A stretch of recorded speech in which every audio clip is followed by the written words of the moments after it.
Welcome back po sa aking munting channel, Mr. Ukol.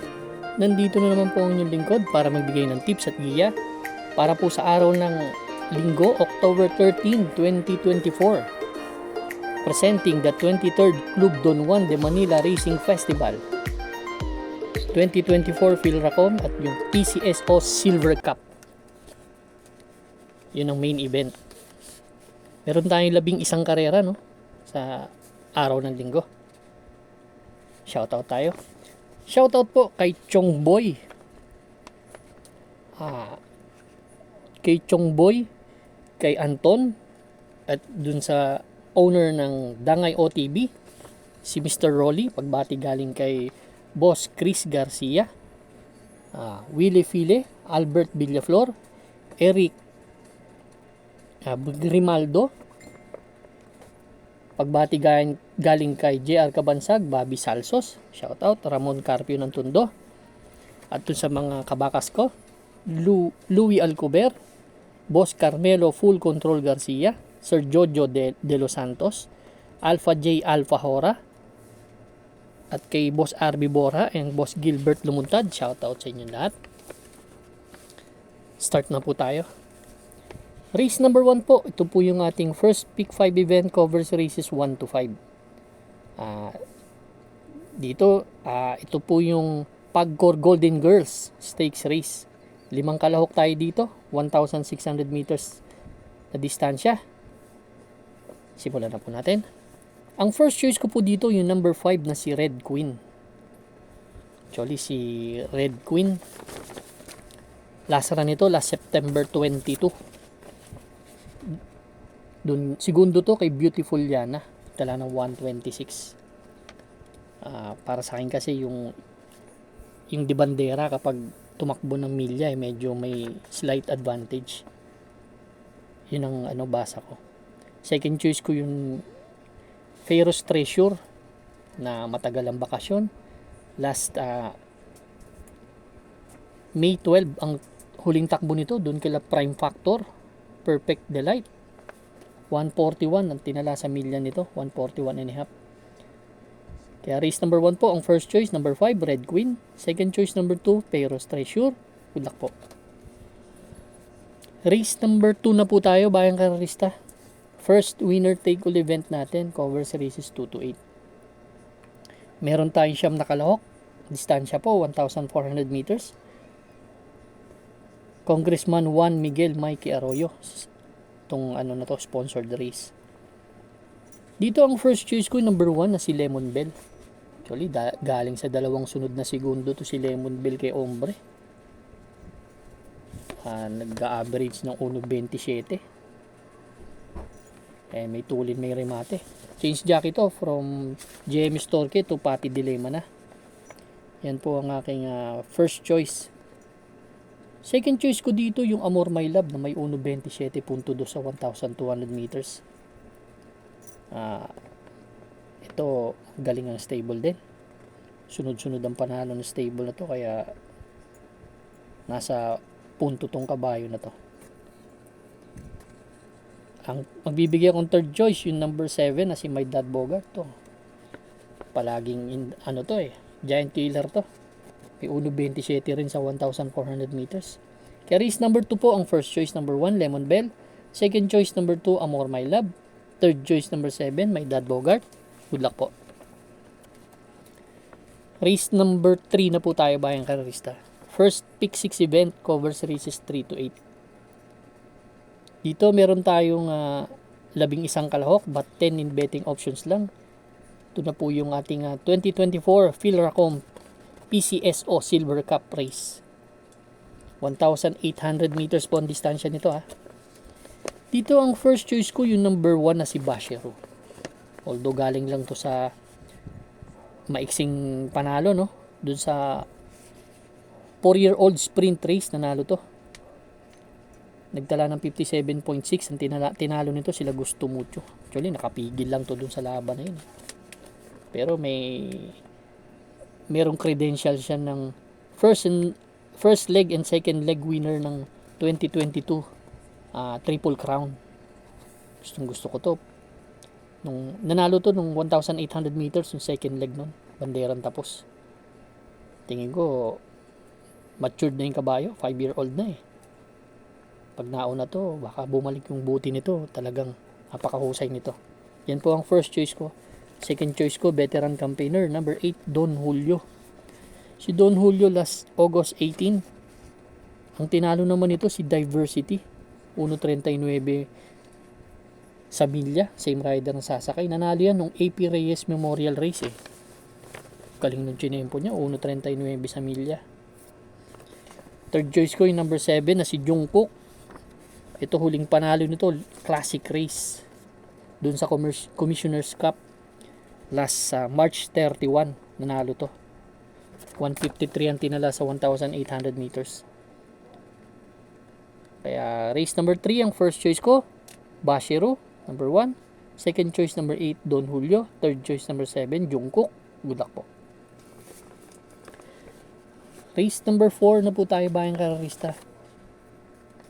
Ito naman po yung second pick 5 event, covers races 4 to 8. Meron tayo 8 kalahok dito. Milya ang distansya. Francisco Maristela, Paking Maristela, and Mark Ivan Cruz. Mandanas Cup. Tsaka Patrick Uy. Yan ang mga sponsored. Dito ang gustong-gusto ko yung number 7 na si Every Sweat Counts. Si Every Sweat Counts last September 8 nanalo yan. Tinalo niyan sila High Dollar Primavera dun sa Lakambini Stakes Race. 1.41 median tinala. Matuli na kabayo. Pag hindi nila hinabol to talagang lamang na lamang sa akin to. Pero magbibigay pa rin ako ng second choice dyan. Yung number 1 na si Sky Story. Si Sky Story doon sa 40 to 53 nagrubo. Medyo mataas ang tinatakbuhan kila Andiamo Aparense. 1.20 sa isang tinala nito sa 1,400 meters mahusay na kabayo to. Kaya race number 4 ang first choice number 7, Every Sweat Counts. Second choice number 1, Sky Story. Good luck po. Race number 5 na po tayo. Medyo mahaba ang karera natin, no? Second winner take all event, covers races 5 to 11. Dito meron tayo 6 na kalahok but 5 in betting options lang. 1,400 meters po ang distansya. Triple Diamond Gaming Incorporated Juvenile Stakes Race. Sponsored to ng Triple Diamond Gaming. Dito ang first choice ko yung number 4 na si Joint Venture. Panood ko yung Novatora nito, nanalo last September 25, 1.15.2. Kukusay yung kabayo. Tingin ko may husay talaga tong kabayo na to. Ang sumakay lang nun, Aray Base, then itong actual race, Jeff Tagulaw na ang sasakay. Yan po ang aking first choice. May tulin din to, tong kabayo na to. Second choice ko yung number 6 na si Heartfelt. Ito naman, di banderang kabayo. Novator. Tumakbo to last September 13. 1.15 ang tinala sa 1,200 meters. May tuli na kabayo. Medyo malaking kabayo rin eh. Di bandera to. Tingin ko pwedeng mauna dito sa laban na to. Yan po ang aking second choice ko. Third choice ko yung Katana na tumakbo nung stakes race nung nakaraan, yung maiden stakes race, si Katana. Segundo to kay kay Constatic Offer. Si Katana. 112.6 ang tinala niyan. Medyo mabigat din ang tinala niya sa 1,200 meters. Race number 5 po ang first choice number 4, Joint Venture. Second choice number 6, Heartfelt. Third choice number 5, Katana. Good luck po. Race number 6 na po tayo, bayang kararista. Second pick 6 event, covers races 6 to 11. Meron tayong 5 kalahok lang dito, 1,800 meters karera. Ito yung Pilracom Club Don Juan de Manila Derby Race. Sponsored to ng Pilracom. Dito, isang tingin pa lang natin, alam natin kung sino yung malamado at lamang sa laban na to. Galing sa 5 consecutive wins. Actual race yun kasi natalo to ng barrier pero sa actual race 5 consecutive wins to. Wala pang talo sa actual race to si Birchstone. Si Birchstone, ang huling takbo nito last September 29. Tinalo nito si Velvet Haze. 123.6 ang tinala nito sa 1,400 meters. Tingin ko lamang na lamang. Kaya susuluhin ko po entry number 3 Birchstone. Good luck po. Race number 7 na po tayo bayang karerista. Third Peak 5 event covers races 7 to 11. Meron tayong 11 kalahok but 10 in betting options lang. Distansya po 1,400 meters.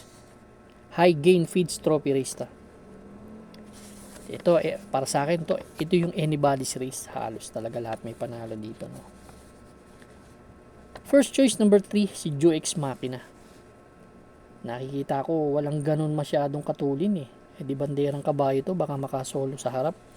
Last September 15, segundo to kay La Republica, 128.2.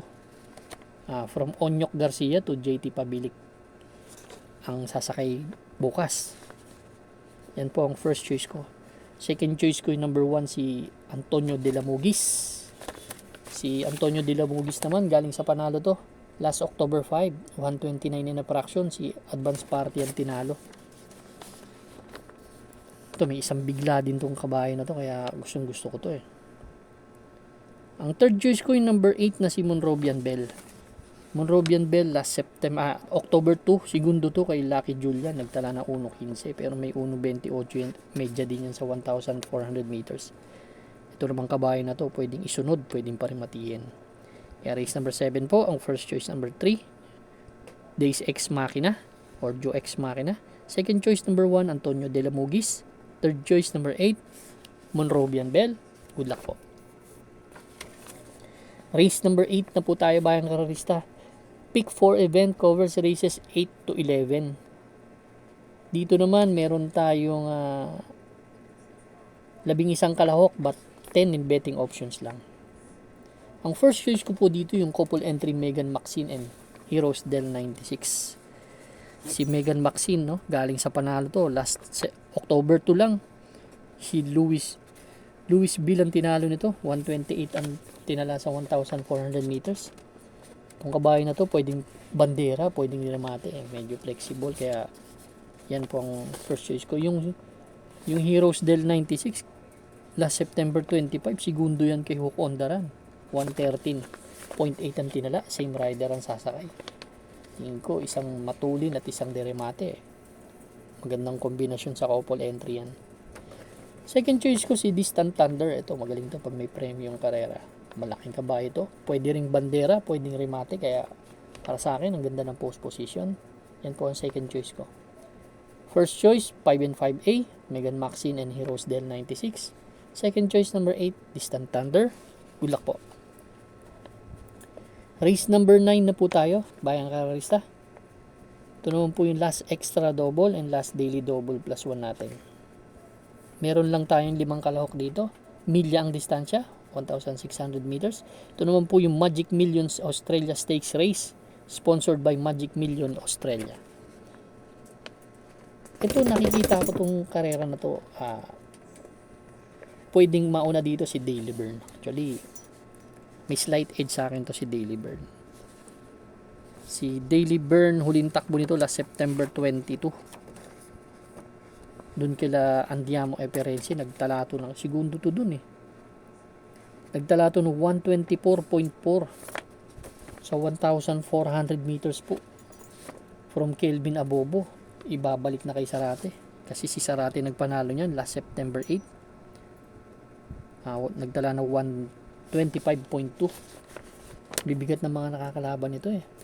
Kaya para sa akin, susuluhin ko po entry number 3, Daily Burn. Good luck po. Race number 10 na po tayo bayang karista. The penultimate race.